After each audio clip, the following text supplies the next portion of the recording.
AI से जाएगी 9 करोड़ नौकरियां, एआई आएगा तो ये हो जाएगा, एआई आएगा तो वो हो जाएगा। पूरा देश, पूरा मीडिया, आम जनता एआई पे चर्चा करता ही रहता है दिन रात। कोई वरदान बता रहा है, कोई अभिशाप बता रहा है, लेकिन 90% लोगों को यह नहीं पता कि एग्जैक्टली एआई है क्या। इससे कौन कौन सी इंडस्ट्री में फर्क पड़ेगा, किस किस जॉब पे फर्क पड़ेगा और कैसे पड़ेगा, कौन सी कंपनी इसको काम में ले रही है और कैसे काम में ले रही है, और अगर ये नौकरी खाएगा 9 करोड़ तो कौन सी हैं वो 9 करोड़ नौकरियां जो जाने वाली है। किस सेक्टर को सबसे ज्यादा परेशानी होने वाली है, पढ़े लिखे जो दिमाग वाले काम हैं उनको, या हार्ड लेबर वाले काम हैं उनको, या दोनों को। और सबसे इंपॉर्टेंट सवाल फिर आज का युवा करेगा, ऐसी स्थिति में खुद को कैसे तैयार रखें। हम अलग अलग इंडस्ट्री की केस स्टडी लेके डिस्कस करेंगे कि किस किस इंडस्ट्री में एआई कैसे कैसे आ रहा है और कैसे जॉब को इंपैक्ट कर रहा है। अब चाहे वो दिमाग वाली जॉब्स हों, इंजीनियर जैसी, या हार्ड लेबर वाली जॉब्स हों, चाहे वो कॉल सेंटर हो या सोशल मीडिया, चाहे वो अकाउंटिंग हो या डॉक्टर, चाहे रिटेल हो या मैन्युफैक्चरिंग। इनसे होने वाले फायदे भी बताएंगे, नुकसान भी बताएंगे, और हर एक टॉपिक पे हर एक इंडस्ट्री के डीप में जाएंगे। वीडियो की शुरुआत सबसे पहले बात करते हैं एआई है क्या। एआई मतलब आर्टिफिशियल इंटेलिजेंस। सामान्य भाषा में कोई भी ऐसी टेक्नोलॉजी, कोई भी ऐसा टूल या सॉफ्टवेयर जो कि कंप्यूटर को आदमी का काम करने में मदद करे, वो एआई है। जो पुराने डाटा को एनालिसिस करके तुमको रिजल्ट दे दे, रिकमेंड कर दे, वो एआई है। उदाहरण के लिए गूगल मैप्स रास्ते और लोकेशन दिखाता है। स्विगी और जोमैटो तुम किस तरह का खाना खाते हो, तुम जैसी ही सब्जी लेते हो, बताता है कौन सी रोटी जाएगी। रोटी लेते ही आपकी पसंद के आधार पर खाना सुझाते हो, बोलता है तुम ये क्यों नहीं ले लेते, ये क्या कर रहा है। ये एआई है। इसका पर्पस था आदमी की जिंदगी को आसान बनाना, लेकिन ये अब आदमी को रिप्लेस करने पे उतर गया है। कैसे? सेक्टर वाइज देखेंगे। और ये ऐसा नहीं है कि टॉप लेवल पे हो रहा है, बॉटम लेवल पे हो रहा है, दोनों पे हो रहा है। जो बड़ी बड़ी जॉब्स हैं, जहां दिमाग लगता है, प्लानिंग लगती है, जहां एजुकेशन लगती है, वहां भी हो रहा है। और जो छोटी जॉब्स हैं, लेबर वाली जॉब्स, वहां भी हो रहा है। तो सबसे पहले बात करते हैं लेबर कहां काम में आती है। बोले सर, सबसे ज्यादा कंस्ट्रक्शन में काम आती है। तो कंस्ट्रक्शन में लेबर का एआई क्या कर लेगा? तो सर जी, एआई का ही एक पार्ट है रोबोट। ये रोबोट जितने भी काम कर रहे हैं, इनके पीछे जो सिस्टम है, जो इनको बताता है क्या करना, कब करना, कैसे करना, एआई ही तो बताता है। ये जो 3D प्रिंटिंग की टेक्नोलॉजी है, ये एआई पे ही तो ऑपरेट करती है। देखिए, जहां पे कोई मकान के कंस्ट्रक्शन में या कोई बड़ी बिल्डिंग या फैक्ट्री के कंस्ट्रक्शन में सैकड़ों, हजारों लेबर लगा करती थी, वहां पे 3D प्रिंटिंग की मशीन है। इसको नक्शा इसमें फीड कर दिया गया। ये मटेरियल की मिक्सिंग से लेके बनाने तक सारे काम खुद ही कर रही है। तो भाई साहब, लेबर को एआई क्या करेगा? लोग कर दिया गया लेबर की जॉब्स। सर जी, ये तो कंस्ट्रक्शन में गई, बाकी काम में तो लेबर लगेगा ना। जो आर्ट है, स्किल है, जैसे मान लो कोई फर्नीचर के कारीगर है, और देखो फर्नीचर के जो कारीगर हैं, ये फर्नीचर का कारपेंट्री का काम भी आपका यही कर रहा है। उनका काम भी गया। चलो सर जी, तो लेबर के छोटे मोटे काम थे, जो स्किल्ड काम होते हैं, रिस्की होते हैं, भाई ये क्या करेगा? देखो साहब, इतनी बड़ी बिल्डिंग है, यहाँ पे लग रही है लिफ्ट, और लिफ्ट में जो से लेके एक एक नट बोल्ट कसने तक का काम रोबोट ही कर रहा है। साहब, ये स्पेशल स्किल वाली जॉब भी खा गया। यही कंस्ट्रक्शन हो गया। अब लेबर कहाँ लगेगी? दूसरी वजह फैक्ट्री में लगेगी। तो ये मैन्युफैक्चरिंग में भाई साहब, ये एग्जाम्पल देखो, ये कार बन रही है साहब, ये वीडियो देखो, ये कार कौन लेबर बना रहा है? भाई साहब, मशीन ही बना रही है, रोबोट ही बना रहा है। और धीरे धीरे ये चीज़ बढ़ेगी। चीन में रोबोट्स बिकने लग गए हैं $5,000 से $10,000 में कि खरीद के लाओ और अपने एक वर्कर को रिप्लेस करो। अमेज़न दुनिया की इतनी बड़ी ऑनलाइन कंपनी है, उसको कितना माल इधर उधर डिलीवर करना पड़ता है सोचो। उसके वेयरहाउस में कितने हजारों लाखों आदमी बैठे होंगे, नहीं बैठे। ये वीडियो देखो, इतनी बड़ी फैक्ट्री आपको दिख रही है, और यहाँ पे माल के मूवमेंट का इधर से उधर करने का सारा काम दिख रहा है रोबोट्स। गौर से देखो इसको, कंस्ट्रक्शन हो गया, मैन्युफैक्चरिंग हो गया। अब क्या बचा?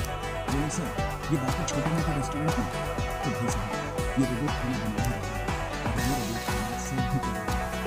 अमेरिका में कुछ ऐसे रेस्टोरेंट पे भी एक्सपेरिमेंट हो गए, जहाँ पे भाई साहब कोई बंदा स्टाफ ही नहीं है। आप बस कियोस्क पे जाओ, क्लिक करोगे, मुझे तो यार एक बर्गर खाना है, क्लिक किया, जैसे आपने कहा मुझे बर्गर खाना है, और इस खाने में वो पूरी मशीन इनपुट करती है, बर्गर निकलेगा, उसमें सामान डालेगा, वो गर्म होगा, और दूसरे काउंटर पर आपको मिल जाएंगे। किसी बंदे की ज़रूरत ही नहीं हो सकता। तो ये रेस्टोरेंट में जो लेबर काम करते हैं उनकी जॉब देखो। रिटेल में आप देखते हो, चाहे मैकडॉनल्ड्स, पिज़्ज़ा हट और डोमिनोज जैसे स्थानों पर सेल्फ ऑर्डरिंग देखो, सब जगह ये सेल्फ ऑर्डरिंग कियोस्क और आ गए हैं कि जहाँ पे आपको बंदा ऑर्डर लेने की ज़रूरत ही नहीं है। आप खुद का ऑर्डर खुद ही दो। बस बनाने वाले किचन में 2-3 लोग हैं, आगे जाके वो भी रिप्लेस कर देंगे। अमेज़ॉन जैसी कंपनियां पहले ही ड्रोन आधारित डिलीवरी सिस्टम पर काम शुरू कर चुकी हैं। अगर ड्रोन के जरिए डिलीवरी सफल हो जाती है और डिलीवरी शुरू हो जाती है तो अमेज़ॉन, स्विगी, फ्लिपकार्ट, ज़ेप्टो जैसे प्लेटफॉर्म्स पर काम करने वाले डिलीवरी बॉयज की नौकरियां भी खत्म हो जाएंगी। होगा साहब, एक और बहुत बड़ा सेक्टर है जिसमें बहुत लेबर इवॉल्वड है। ड्राइवर भाई साहब, ड्राइवरलेस ट्रक आ गए, ड्राइवरलेस कार आ गई। अब क्या होगा साहब? ड्राइवरलेस ट्रेन आ गई, तो अब ये जो ड्राइवरी का काम कर रहे थे इतने सालों से, अब इनका क्या होगा साहब? बात करें कि चलो सर, ये तो कमर्शियल यूज में तो चले गए, पर्सनल यूज में तो लेबर काम में आ जाएगा। घर की साफ सफाई, झाड़ू, पूछ बर्तन ये तो कर लेगा। नहीं भाई साहब, टेस्ला ने जो नए रोबोट लॉन्च किए वो कह रहा है भैया घर के काम। अब वो खाना बनाना है, सर्विंग करनी है, कोई सामान आपका पिक करना है, साफ सफाई करनी है, सारे काम के लिए तैयार है रोबोट। तो अब लेबर जाए कहां? ये आप मुझे बताओ।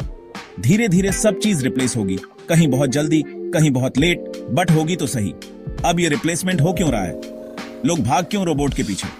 क्योंकि भाई साहब, सबसे पहली कॉस्ट की बचत है। रोबोट एक बार खरीदा, वन टाइम की कॉस्ट है, एक बार लगेगा जो लग जाएगा। हर महीने सैलरी नहीं देनी, हर साल तनख्वाह नहीं बढ़ानी। ये छुट्टी नहीं मांगता, ये गांव नहीं जाता, ये त्योहार नहीं मनाता, ये थकता नहीं है, इसका मूड खराब नहीं होता, ये पॉलिटिक्स नहीं करता। इसको ना 70 घंटे की टेंशन है, ना 90 घंटे की टेंशन है, ना इसको घर जाके वाइफ को घूरना है। ये तो 24 घंटे, 7 दिन, 168 घंटे काम करने को तैयार है। इससे एफिशिएंसी भी बढ़ रही है, मार्जिन भी बढ़ रहे हैं। तो कंपनियां क्यों ना लें रोबोट को? अगर ये सारे बेसिक काम रोबोट करने लग जाएगा, आदमी को ना हायर करना पड़ेगा, ना ट्रेन करना पड़ेगा, ना उसको रिटेन के प्रयास करने पड़ेंगे। तो ऑनर फ्री होके कुछ और चीजों पे दिमाग लगा सकता है, नेक्स्ट लेवल पे जा सकता है। ये बिजनेस को बड़ा फायदा हुआ है, बिजनेस की कॉस्ट बच रही है, बिजनेस में एफिशिएंसी आ रही है। अच्छा, इस रोबोट का एक फायदा जो कि मैं कहूंगा सामाजिक स्तर पे और नेशनल स्तर पे हो सकता है, वो ये है कि कई बार ऐसा होता है कि हमारे जो लेबर भाई होते हैं उनका फैक्ट्री में कंस्ट्रक्शन पे इंसिडेंट हो जाता है कि भाई जब हाथ कट गया, पैर कट गया या कई बार डेथ भी हो जाती है। तो रोबोट के केस में वो जो दिक्कत होती है वो अब नहीं होगी।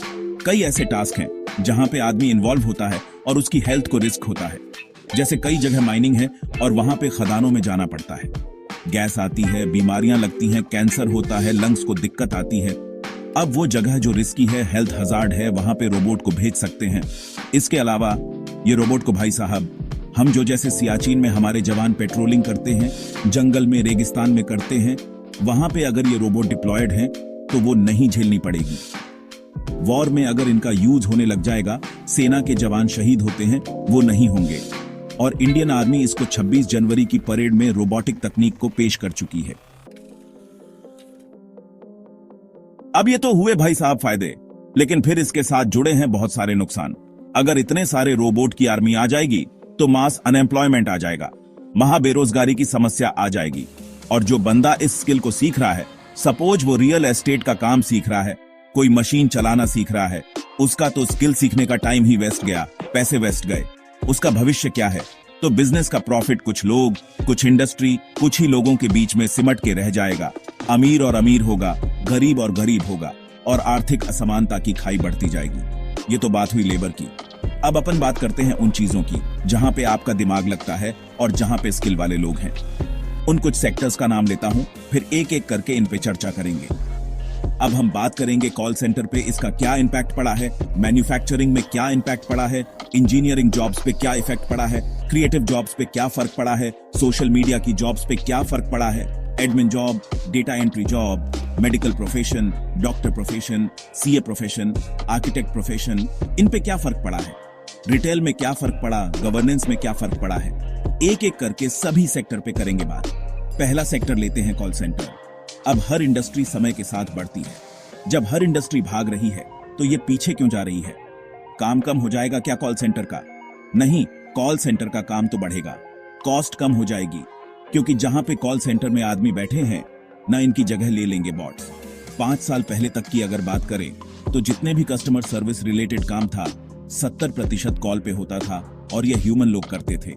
अब धीरे धीरे WhatsApp bot, chat bot, AI इनका यूज आने लग गया है और धीरे धीरे ये जो नंबर है ये नीचे आने लग गया है।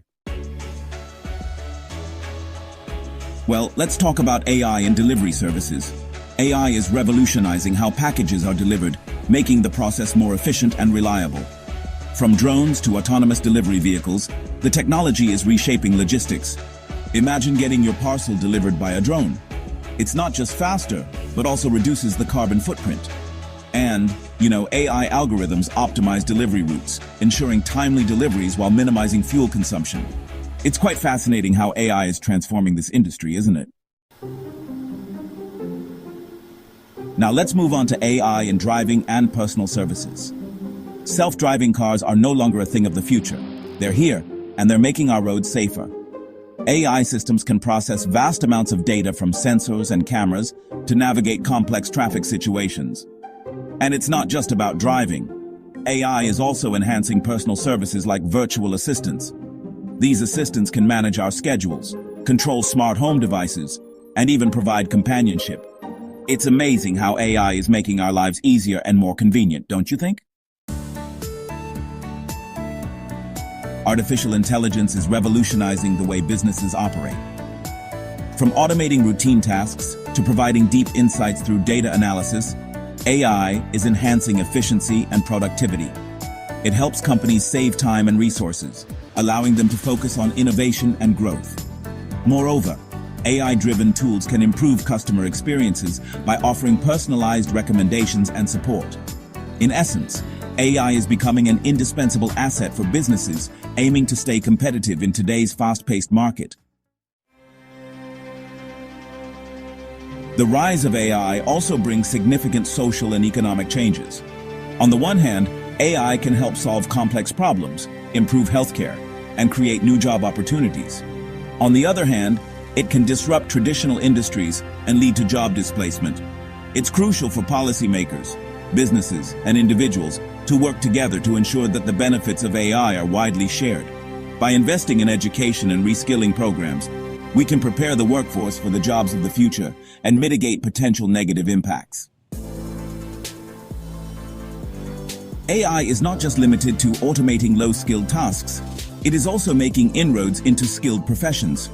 For example, in the field of medicine, AI algorithms can assist doctors in diagnosing diseases with high accuracy. In finance, AI can help analysts predict market trends and manage investments more effectively.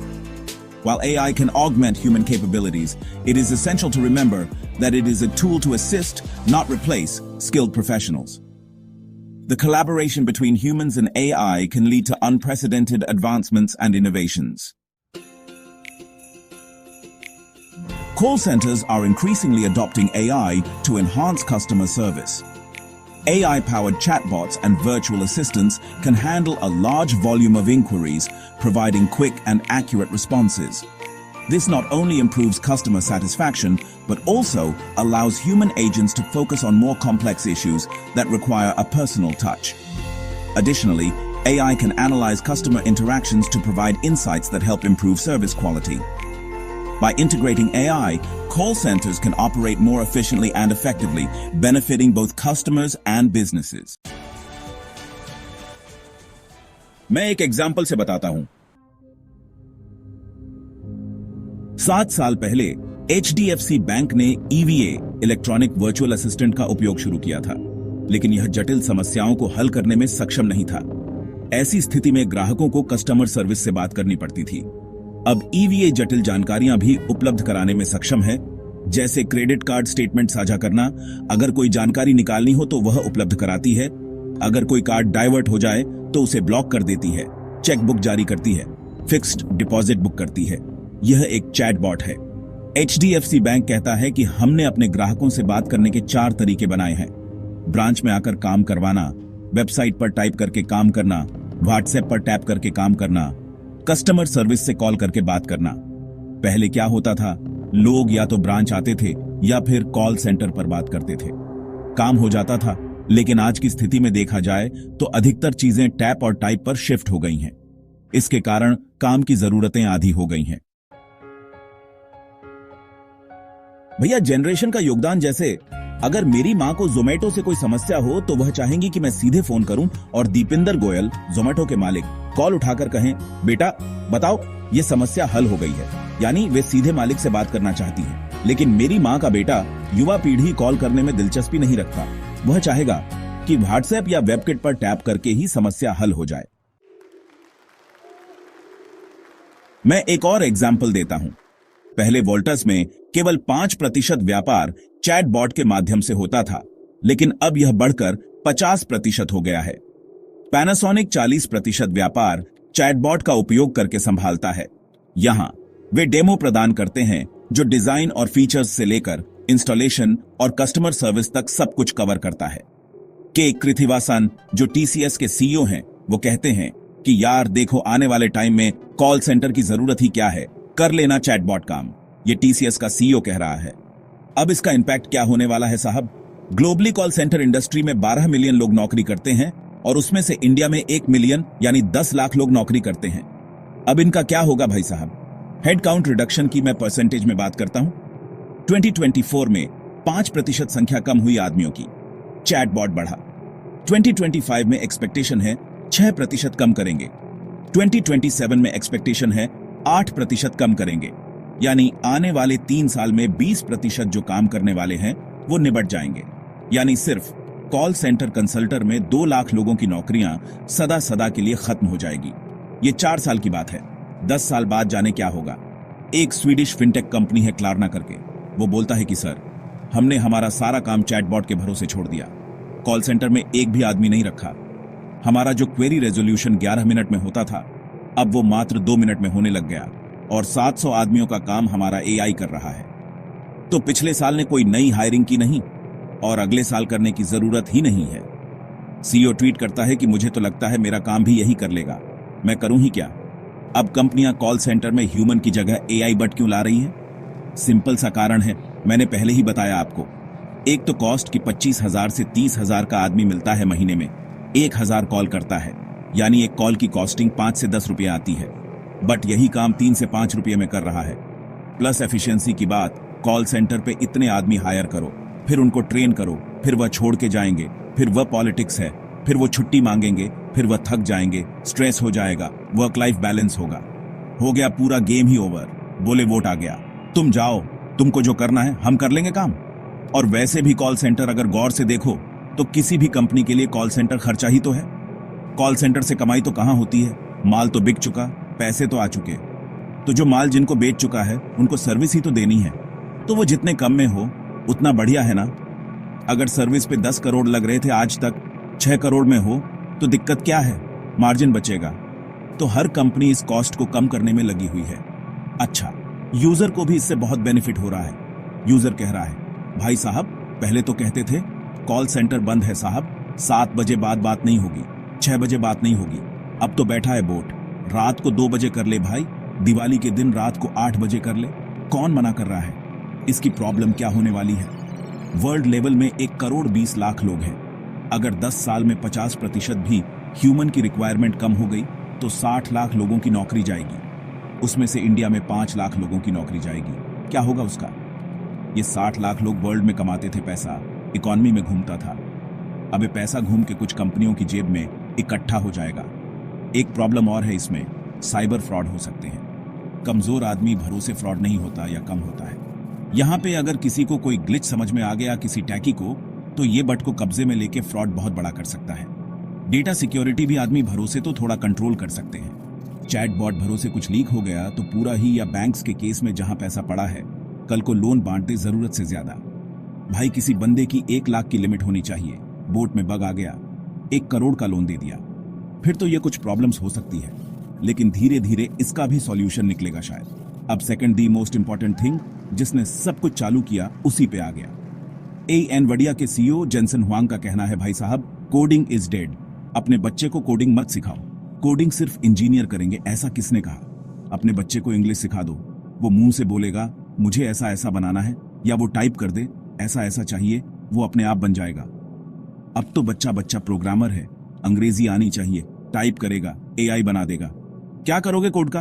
आपको कोई website बनानी है ना, बोलो chat GPT website बना देगा, app बना देगा, कोड लिख देगा, एड पेज बना देगा। तो फिर भाई साहब काहे के कोड, कौन सी चीज? तो इसका बेनिफिट तो ये हो गया, अरे या तो बहुत बढ़िया चीज हो गई, हर कोई व्यक्ति कोड कर सकता है। मैं फाइनेंस का बंदा हूं, मुझे टेक्नोलॉजी का टी नहीं पता था, लेकिन अब तो मैं भी कोड कर लूंगा। कितनी अच्छी बात है। मेरे पास तो पहले पैसे भी नहीं थे, तब तो मैं फ्री में बहुत चीजें कर सकता हूं। बहुत अच्छी बात हो गई। लेकिन बस इंजीनियर का सोचो, उनके साथ क्या हुआ। सेल्सफोर्स, जो दुनिया की मोस्ट वैल्यूड सॉफ्टवेयर कंपनी में से एक है, उसने इस साल कोई भी इंजीनियर हायर नहीं किया। बोला अभी कोई कोडिंग इंजीनियर की जरूरत नहीं है, और अगले साल से सपोर्ट इंजीनियर की भी जरूरत नहीं है। हमारा एआई वो सब देख लेगा। अब जब सॉफ्टवेयर कंपनियां ही इंजीनियर हायर नहीं करेगी कोडिंग के लिए, तो कौन करेगा। मेटा ने अपने 5% स्टाफ को उड़ा दिया है, माइक्रोसॉफ्ट ने अपने 1% स्टाफ को उड़ा दिया है। और जो आज की रेट में, ऐसे व्यक्ति का भविष्य क्या होगा जिसके पास कोडिंग में 20 साल का अनुभव है और जो वर्तमान समय में कॉलेज में प्रवेश लेकर कोडिंग सीखने जा रहा है। तीसरा सेक्टर जो सबसे ज्यादा इंपैक्ट करेगा, ए से वो है सारी क्रिएटिव जॉब। अब हर कोई सोशल मीडिया पे कंटेंट बना सकता है। कंटेंट के लिए एआई है, फिर वीडियो के लिए एआई है, एडिटिंग के लिए एआई है, फिर भाई साहब उसके थंबनेल बनाना है तो एआई है, उसको पब्लिश करना है एआई है, उसको मार्केट करना है एआई है। तो अब हर व्यक्ति कंटेंट क्रिएटर, हर बंदा यूटर, हर बंदा डिस्ट्रीब्यूटर, हर बंदा मार्केटर। तो मुझे बताओ, ये जितने भी वीडियो एडिटर हैं, इनका क्या होगा। ये ग्राफिक डिजाइनर हैं, इनका क्या होगा। थंबनेल बनाने वालों का क्या होगा। ये मार्केटिंग एजेंसीज का, कॉपीराइटिंग वालों का, एसईओ वालों का कुछ तो बताओ। जो पढ़ लिख के इंजीनियर बन गए, उनकी जॉब को खतरा। जो नहीं पढ़ लिख के कॉल सेंटर में थे, उनकी जॉब को खतरा है। जो कह रहे थे ये दोनों काम से दूर हम कुछ क्रिएटिव करेंगे, उनको खतरा है। तो जो बोरिंग काम कर रहे हैं, डाटा एंट्री एडमिन, इनका क्या होगा। इनको भी खतरा है। डाटा एंट्री का आपका काम है, एआई से बढ़िया डाटा एंट्री कर लोगे क्या आप। तो डाटा एंट्री करते हो, एआई तो एक कागज स्कैन करता है, सारा डाटा गया अंदर। Admin job, secretary related job, जैसे क्या क्या आपको रिपोर्ट बनानी है। पहले रिपोर्ट बनाने में एक बंदा लगता, सुबह से शाम तक। अरे भाई साहब, लो आज पूरा दिन लगा के सेल रिपोर्ट बनाइए। अरे यार, पूरा हफ्ता लगा के स्टॉक रिपोर्ट बनाइए। ये एक क्लिक पे सेल रिपोर्ट, ये एक क्लिक पे स्टॉक रिपोर्ट। अब बताओ कैसे रिपोर्ट बनाओगे। कोई कह रहा है साहब मैंने तो प्रेजेंटेशन बनाई है, मैंने तो प्रोजेक्ट प्लान बनाया है। प्रोजेक्ट प्लान, प्रेजेंटेशन क्लिक करो, तुम एआई को बोलो ये बनाना है, तुम बोलोगे सबसे पहले तो बना के दे देगी। तो पीपीटी बनाने वाले, एक्सेल रिपोर्ट बनाने वाले, रिपोर्ट बनाने वाले, एंट्री करने वाले किधर। कोटेशन बना रहे हैं, बनाओ कोटेशन। तुम बोलो तो सही, नहीं बना, तुमने मुंह से निकलेगी, उससे पहले तो प्रिंट आ जाएगा। फिर बेसिक एडमिन जॉब गई। अब बात करते हैं बाकी अदर प्रोफेशनल जॉब्स की। सो प्रोफेशनल जॉब में क्या क्या है, जैसे स्टार्ट करते हैं सीए से या अकाउंटेंट से। अकाउंटेंट ने कहा भाई साहब हम बिल बनाते हैं, एआई बना देगा। हम बिल चढ़ाते हैं, एआई चढ़ा देगा। सब हम रिटर्न भरते हैं, एआई भर देगा। हम ऑडिट करते हैं, कैलिफोर्निया साहब का ठप्पा लगेगा, कैलिफोर्निया साहब के साइन लगेंगे, अथॉरिटी कहीं नहीं जाएगी। पर ये सीए साहब के ऑफिस में जब 50 आदमी बैठ के काम करते थे, कैलिफोर्निया साहब 5 से करवा लेंगे। जहां 25 अकाउंटेंट बैठते थे, कैलिफोर्निया साहब 2 को काम देंगे, तो बाकी 23 का क्या होगा। ये है बात। लीगल ओपिनियन देनी है साहब। कई बार लीगल ओपिनियन के लिए वकील साहब से, सर ऐसा हो गया, क्या करें। वकील साहब कहते बैठने के पैसे हैं, लाओ 5000, मैं बताऊंगा। अब तो लीगल ओपिनियन आप एआई से पूछ सकते हैं और एआई आपको कानूनी सलाह देगा। अगर आपको कोई एग्रीमेंट चाहिए तो बस नाम बताएं, एआई आपके लिए एग्रीमेंट तैयार कर देगा। आप इसे प्रिंट कर सकते हैं और आपका काम पूरा हो जाएगा। चाहे वह रेंट एग्रीमेंट हो, पार्टनरशिप एग्रीमेंट हो या अन्य कोई साधारण कानूनी दस्तावेज, एआई इसे आसानी से संभाल लेता है। एग्रीमेंट तैयार होता है और प्रिंट तुरंत निकल जाता है। मेडिकल ओपिनियन, अरे साहब ये हो गया, क्या करें। ये है चेकअप, बहुत सारे टेस्ट हैं। पहले लैब कहती थी जी पहले ब्लड लेके आओ, फिर ये करेंगे, फिर इस रिपोर्ट के इतने पैसे 4 दिन में आएगी। अब तो दुनिया भर की मशीन है, ब्लड का एक ड्रॉप दिया तो 70 टेस्ट करके दे देती है। घर बैठे रिजल्ट, और रिजल्ट के अकॉर्डिंग ये और बता देगी कि अब ये वाली दवाई ले लेना और ये वाली चीज तुम्हें हुई है। लो साहब आर्किटेक्ट, आपने बता मेरे घर का साइज ये है, मैं ये करना चाहता हूं। यही बना के दे रहा है नक्शा। ये लो भैया, ऐसे कर ले, तुम बजट बता दो, उस बजट में बता देगा इसमें कितना खर्चा करना है। हो गया साहब, क्या करोगे? मैं ये नहीं कह रहा कि कंप्लीट आर्किटेक्ट को रिप्लेस कर देंगे या डॉक्टर को कर देंगे, मेडिकल को कर देंगे या सीईओ को कर देंगे, लेकिन आप समझो, इन्हीं लोगों के काम को बेटर कर देंगे। पहले एक अगर आर्किटेक्ट कहता था यार साल में मैंने 10 नक्शे बनाए या 12 नक्शे बनाए, वो महीने के 12 नक्शे बना देगा, तो एक आर्किटेक्ट 10 आर्किटेक्ट के बराबर काम कर लेगा। तो एक बड़े आर्किटेक्ट के ऑफिस में अगर 300 वैकेंसी थी, वो 30 से काम करेगा ना यार। मैं ये नहीं कह रहा कि भाई आप उसकी टेस्ट की रिपोर्ट से दवाई ले लेना, डॉक्टर के जाने की जरूरत नहीं है, लेकिन हाँ, डॉक्टर के 10 में से इंपॉर्टेंट 2 जगह जाएगा। 8 बार तो आदमी काम कर ही लेता है। भारत में तो आदमी मेडिकल वाले के भरोसे डॉक्टर के पास नहीं जाता। तो यहाँ पे बहुत सारी ऐसी ऑडियंस बैठी है जो शायद नहीं मान रही हो कि रलज ऐसे कैसे हो सकता है। जो ऑडियंस जिसको नहीं लग रहा है, कमेंट बॉक्स में लिखिए कि मुझे नहीं लगता ये ऐसा हो पाएगा। और जो ऑडियंस जिसको लगता है रे भाई हो रहा है, ये रहा सॉफ्टवेयर का नाम पकड़, ये कंपनी का नाम पकड़, ये केस स्टडी पकड़, ये वीडियो पकड़, वो उनको वहां पे देता रहे। मैं आपको सिर्फ हेड्स अप दे रहा हूं कि भविष्य में क्या क्या हो रहा है, क्या क्या प्लानिंग चल रही है, जिस पे डाउट हो मिल जाएगी। मैन्युफैक्चरिंग में ए क्या कर रहा है, जैसे मान लो एक कंपनी ने एक्सयूवी बना रखी है कि देखो पहले चेसिस लगेगा, फिर टायर लगेगा, फिर टायर के बाद 5 बार स्क्रू को इधर राइट साइड घुमाना है और फिर बैटरी लगानी है। अब ये पूरी प्रोसेस हो रही है और एक कैमरा देख रहा है जो कि ए से कनेक्टेड है। अब तुमने अगर टायर पहले लगा दिया तो वो लट भेज देगा, तुमने स्क्रू 5 बार की जगह 3 बार घुमाया तो वो लट भेज देगा। ठीक है, तो तुम्हारी एक्सयूवी बनाओ, कैमरे को बताओ, सिस्टम में फीड करो, हमेशा फॉलो होगी, कोई चूक ही नहीं हो सकती। तो जितनी सेफ्टी कंसर्न्स आती है ना कि यार कल को ये गलती हो गई, हो गया, वो होगा ही नहीं। अब सेंट गोबेन जो कि दुनिया की सबसे बड़ी ग्लास कंपनी में से एक है, उसने भाई साहब कहा कि हमारी कस्टमर कंप्लेंट 5 गुना कम हो गई है। हमें आंखों से चीजें नहीं दिख रही, उसमें डिफेक्ट है, पर आदमी नहीं पढ़ पा रहा, वो एआई ने पढ़ के पहले ही बता दिया। तुम्हारी कस्टमर कंप्लेंट 5 गुना कम हो गई। और जो आदमी मशीन में भिड़ंत हो जाती थी या आपस में टकरा जाते थे, कोई दिक्कत थी या फिंगर में इंजरी हो जाती थी, वो भी रिड्यूस हो गई है। अपोलो टायर कह रहा है कि हमने देखा कि रॉ मटेरियल में क्या मिला है, क्या नहीं मिला है, वो मिक्सिंग हमने एई से पूछी, एई ने हमको ऐसा कॉम्बिनेशन बनाया, हमारी 8 से 10 पर मटेरियल में सेविंग हो गई साहब। और हम 1500 से ज्यादा डाटा पॉइंट ट्रैक कर रहे हैं हमारी मैन्युफैक्चरिंग में। हम वेदर भी ट्रैक कर रहे हैं, हम एक्सचेंज रेट भी ट्रैक कर रहे हैं, और सब में हमको एआई बेनिफिट दे रहा है। अब बेनिफिट क्या है? एफिशिएंसी आएगी, रिसोर्स का यूटिलाइजेशन बहुत अच्छा होगा, टाइम से होगा, कॉस्ट बचेगी, मजा आएगा, सेफ्टी होगी, इंजरी बचेगी। लेकिन नुकसान क्या है?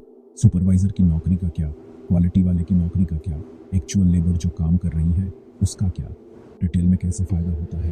एक एग्जांपल लेता हूँ, बेस्ट एग्जांपल। लेंस कार्ट के पीयूजी ने कहा कि देखो, जब ऑन एन एवरेज हम महीने के है ना 40 से 50 स्टोर खोलते हैं, तो 50 स्टोर जब हम खोलते थे तो क्या कोई भी नई लोकेशन खुल रहे हैं तो पहले मीटिंग हो रही है, 10 लोग बैठ रहे हैं, वो प्लान कर रहे हैं कि ये स्टोर इस लोकेशन पे खोले कि नहीं खोले, क्या सेल आएगी, अंदाजा लगाओ। सब अंदाजा लगा रहे हैं, कोई कह रहा है यार ये तो 1 करोड़ की सेल देगा, कोई कह रहा 50 लाख की। वो सब तुक्के लग रहे हैं और वो तुक्के 50% सही होते थे, 50% गलत होते थे, और इससे इनको काफी दिक्कत आती थी। अब इन्होंने कहा कि मैंने जितनी भी हमारी एडजस्टिफाई में फीड किया, और अब एआई से हम पूछते हैं कि भैया लोकेशन बता कौन सी, 95% एक्यूरेसी से पता लगाता है कि भैया इतनी सेल होगी, और हम उस हिसाब से खोलते हैं। 8 महीने में पे बैक पीरियड। बड़ी बड़ी कंपनियां हैं जैसे HUL है, मेको है। बर्डली क्या करती थी? पहले प्रोडक्ट बन डिजाइन किया, उसको एक्सपेरिमेंट किया, फिर उसके रिव्यू आए, फिर उसको चेंज किया, फिर भेजा, फिर रिव्यू, फिर चेंज। यानी प्रोडक्ट को सोचने से लेकर, डिजाइन से लेकर लॉन्च करने तक में 2 साल का टाइम लगता था। अब ये प्रोसेस बस सब कुछ महीनों में हो जाता है, क्योंकि जितना भी इटरेशन है वो ये अपने लेवल पे कर देता है। HUL का इन हाउस टैग है जिसका नाम है लिवरवेयर। ये क्या करता है? जितने भी अलग अलग बिजनेस के डेटा आते हैं सब एक जगह लेता है और वो डेटा को एक जगह स्टोर करता है। फिर इनका सर्च इंजन है चाणक्य, वो क्या करता है?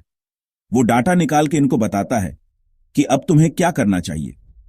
एक इनका सॉफ्टवेयर है जार्विस नाम से, जो बताता है कि आपको किस प्रोडक्ट में कितना इन्वेस्टमेंट करना है और किसका स्टॉक कहां पे, किस स्टोर पे कितना स्टॉक रखना है। तो पूरी कॉस्ट ऑप्टिमाइजेशन है, इन्वेंट्री कंट्रोल है। डेटा कंज्यूमर ग्रुप 2023 में 6 प्रोडक्ट लॉन्च किए थे और 2024 में 18 प्रोडक्ट लॉन्च किए। तो प्रोडक्ट लॉन्चिंग की स्पीड बढ़ा दी है एआई ने। नेस्टल की जो चाइना यूनिट है उसने क्या किया? एआई ने यह मालूम किया कि इस समय सोशल मीडिया पे क्या ट्रेंड चल रहा है। ट्रेंड से पता चला लगना कॉफी का ट्रेंड चल रहा है। नेस्ले ने वही कॉफी लॉन्च कर दी। तो अब क्या करता है? सोशल मीडिया पे देखता है क्या ट्रेंड चल रहा है और उसके अकॉर्डिंग प्रोडक्ट लॉन्च कर देते हैं एकदम सुपर फास्ट। आईटीसी एआई का काम में ले रहा है कि भैया किस दुकान पे कौन सा माल रखना है। अच्छा, इस दुकान पे महंगे वाले बिस्किट रखने हैं, इस दुकान पे सस्ते वाले बिस्किट रखने हैं, ये तक पता लगाता है। अब बात करते हैं, ये तो बात हुई नॉर्मल कंपनीज की, इंडिविजुअल्स की। सरकार भी एआई काम में ले रही है। इस समय कुंभ में एआई का बड़े स्केल पे यूज हो रहा है। जगह जगह कैमरा पांडाल में कैमरे लगा दिए गए जो एंट्री एग्जिट पे देख रहे हैं कि कितने लोग की एंट्री हुई, कितने लोग की एग्जिट हुई और एक सर्टेन मोमेंट पे इस एरिया में कितने लोग हैं, ताकि क्राउड मैनेजमेंट हो जाए, भगदड़ ना मचे। कुंभ के मेले में बच्चे खो जाते हैं, कभी गाड़ियां इधर उधर हो जाती हैं। तो भाई साहब, हर गाड़ी का, हर चेहरे का डिटेक्शन चल रहा है ताकि कोई भी व्यक्ति इधर उधर मिसिंग हो तो उसको ढूंढा जा सके कि ये कहां था। रोड व्यवस्था सुचारू करने के लिए रेड लाइट वायलेशन के किस किस गाड़ी ने रेड लाइट तोड़ी साहब, कौन कौन गाड़ी स्पीड से जा रही थी साहब, किस किस ने हेलमेट नहीं पहना, ये सब चीजें ट्रैक कर सकते हैं। गवर्नमेंट रियल टाइम पे एक्शन ले सकती है। और भाई साहब, ये लिस्ट यूं ही चलती रहेगी। बैंक में 2 लाख नौकरियां इस साल जाएगी टोटल। तो बात करते हैं भैया कंक्लूजन की। यार, इतनी सारी चीज हो रही है, हो क्या रहा है इसमें? तो सर, अभी वर्ल्ड इकोनॉमिक फोरम ने future on off jobs report 2025, उसका कुछ डाटा मैं आपसे शेयर करता हूं। वो 55 अलग अलग कंट्री के 1000 बड़ी कंपनियों से कुछ डाटा लेता है और उसके बेसिस पे अपना रिजल्ट देता है। उसने कहा 50% बिजनेस ऑनर मान चुके हैं कि एआई आएगा और एआई के अकॉर्डिंग हमें हमारे बिजनेस मॉडल में बदलाव करना पड़ेगा। तो 50% बिजनेस मॉडल तो तैयार मान के बैठे कि हमें बदलाव करना है। 67% लोगों ने कह दिया कि यार, हमने तो हायरिंग वो चालू कर दी, उसी व्यक्ति को हायर करेंगे जिसको एआई की समझ हो या एआई वाले एनवायरनमेंट में ढल सके। जो एआई की समझ नहीं रखता, ढल नहीं सकता, हम उसको ले ही नहीं रहे। 40% लोग कह रहे हैं कि हम आने वाले 5 साल में अपनी जॉब रिड्यूस करेंगे। 40% असिस्टिंग स्किल जो इस समय विश्व में विद्यमान है, 2030 तक वो खत्म हो जाएंगे। अबे, रिपोर्ट एक ही पॉजिटिव न्यूज कहती है, जिसको देख के मुझे थोड़ा सा शक लग रहा है। इन्होंने कहा 9 करोड़ नौकरियां जाएगी, लेकिन टोटल नहीं, 17 करोड़ नौकरियां आएगी, यानी नेट 7 करोड़ 80 लाख नौकरियां और आएगी। अब जाने वाले की लिस्ट तो मैंने आपको बता दी और हमको लॉजिकल लग रही है। अब नई नौकरी आएगी क्या, ये समझ नहीं आ रही है। तो कुल मिला के भैया, एआई बहुत बढ़िया चीज है, मस्त चीज है, शानदार चीज है। अगर तुम्हें आती है, तुम्हें समझ में आती है और तुम काम में ले रहे हो तो इससे बढ़िया कुछ नहीं है। लेकिन अगर भाई साहब तुम्हें एआई समझ में नहीं आती, तुम नए स्किल सीखने को तैयार नहीं हो, तुम पुरानी दुनिया से निकलने को तैयार नहीं हो, तो फिर ई तुम्हारे लिए घातक है। अभी भी बहुत सारे ऐसे सेक्टर्स हैं या बहुत सारे ऐसे कंडीशन है जहां पे एआई आपको इंपैक्ट नहीं करेगी। वो ध्यान से सुन लो। पहला, अगर आप अपनी फील्ड के बेस्ट हो तो एआई तुम्हारा कुछ नहीं करेगी। अगर आप बेस्ट इंजीनियर हो, बेस्ट कोडर हो, तो कंपनी आपको हायर करेगी भैया, एआई के कोड लिख, वो आपको फायर थोड़ी करेगी। अगर आप बेस्ट कॉपीराइटर हो तो कंपनी आपको हायर करेगी भाई, बेस्ट कॉपीराइटर, एआई से यार कोड लिखवा, हमारी मदद कर। तो जो बेस्ट फील्ड के हैं उनको कोई दिक्कत नहीं है, बल्कि एआई के साथ काम करेंगे एआई को और बेटर बनाने के लिए। ये तो जो मान लो डार्विन का सिद्धांत है, survival on off the fittest, जो फिट होगा, टॉप 1%, 10% होगा, वो तो बचा रह जाएगा। ये तो सारी जो दिक्कत है, ये तो बॉटम 90 के लिए होती है। अच्छा, कुछ एरियाज हैं जिनको ह्यूमन टच की रिक्वायरमेंट है, उनका भी एआई ज्यादा कुछ नहीं कर पाएगा। जैसे योगा सीखना है आपको, तो वो तो yoga teacher he. Thanks for watching this video. Please subscribe to my channel.